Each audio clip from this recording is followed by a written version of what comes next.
हिंगोली शहरात राजकीय वातावरण तापलेले पाहायला मिळाले। महाविकास आघाडीच्या नगराध्यक्ष पदाच्या उमेदवार अर्चनाताई भिसे यांच्या प्रचारासाठी काढण्यात आलेल्या भव्य मशाल रॅलीला नागरिकांचा उत्स्फूर्त प्रतिसाद लाभला।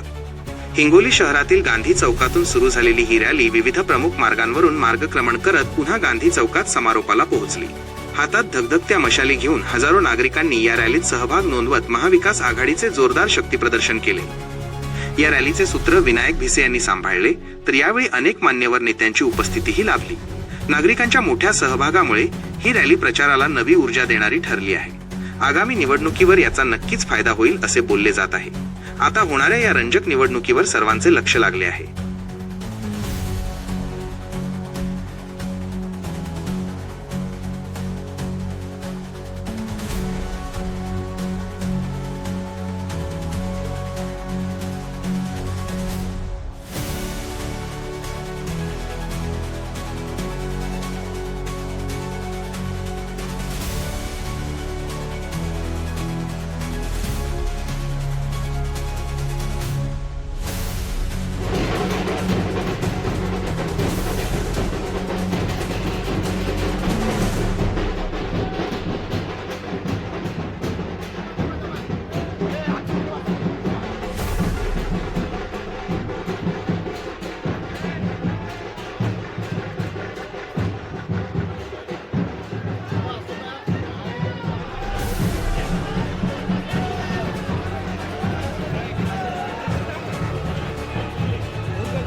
येथील व्यापाऱ्यांना भीती मुक्त वातावरणामध्ये व्यापार करता आला पाहिजे, ही आमची भूमिका आहे। या हिंगोलीतील नागरिकांना शुद्ध पिण्याचं पाणी मिळालं पाहिजे, या हिंगोली शहरातील रस्ते चांगले झाले पाहिजेत, ह्या हिंगोली शहरामध्ये एखादं निसर्ग उद्यान झालं पाहिजे। अशा प्रकारचा विकासाचा मुद्दा घेऊन आम्ही निवडणूक लढवत आहोत। याच्या विरुद्ध जर बघितलं असेल तर एक वगनाट्य चालू आहे.